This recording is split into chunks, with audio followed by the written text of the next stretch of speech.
Good morning అందరికీ. Daily current affairs by కేఎస్ఎన్కేకి స్వాగతం.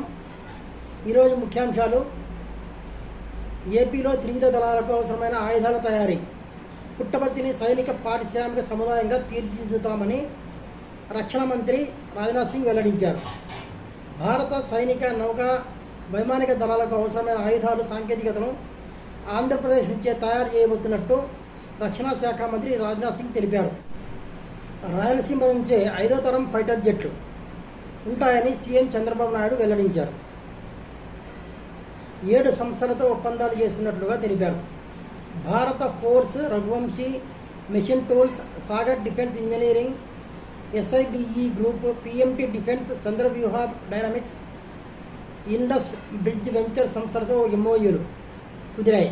ఇక్కడ నిర్మించుకున్న ఎయిర్ క్రాఫ్ట్ నమూనాలు, బీడీఎల్ సహా వివిధ సంస్థలు తయారు చేస్తున్నట్లు మిసైల్, హ్యాండ్ గ్రెనేడ్లు, టార్పెడోలు నమూనాలను రాజ్నాథ్ సింగ్ చంద్రబాబు తిలకించారు.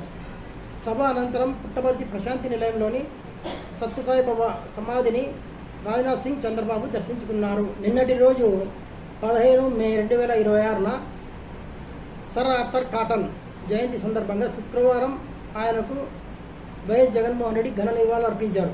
అది వార్తల విషయానికి వస్తే, మా చర్చలు చరిత్రాత్మకం అంటూ డొనాల్డ్ ట్రంప్ చైనా అధ్యక్షుడు షీ జిన్పింగ్ స్పష్టం చేశారు. చైనాలో ముగిసిన అమెరికా అధ్యక్షుడి పర్యటన, ఇరాన్ యుద్ధము, ద్వైపాక్షిక వాణిజ్య ఘర్షణలతో సహా పలు అంతర్జాతీయ సమస్యలపై వారు అభిప్రాయాలు పంచుకున్నారు. భారత్కు ఇంధన భద్రత. భారత్, యుఏఈ మధ్య 7 కీలక ఒప్పందాలు జరిగాయి. పెట్రోలియం, ఎల్ఎన్జీ, ఎల్పీజీ నిల్వకు పెంపునకు యుఏఈ సహకారం.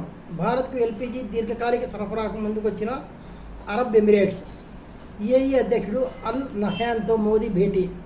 వ్యూహాత్మక సంబంధాలను మరింత బలోపేతం చేసుకోవాలని నిర్ణయం.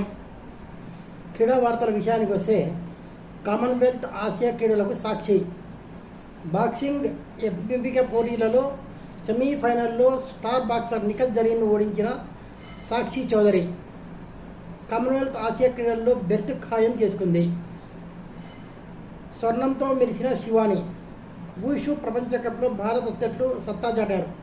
మొత్తంగా 2 స్వర్ణాలు, 1 రజతము, 2 కాంస్యాలతో భారత్ 3వ స్థానంతో టోర్నీని ముగించింది.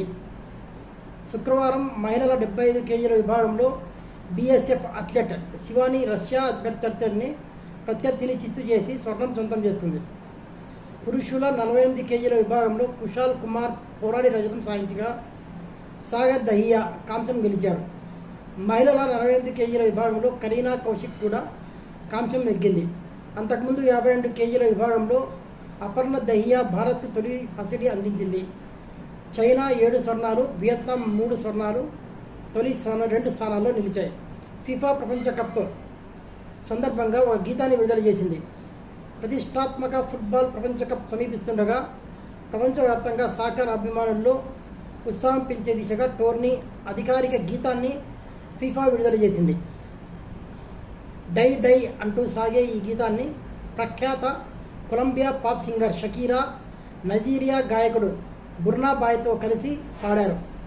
షకీరా ఫిఫా ప్రపంచ కప్ గీతాన్ని ఆలపించడం ఇదేం తొలిసారి కాదు.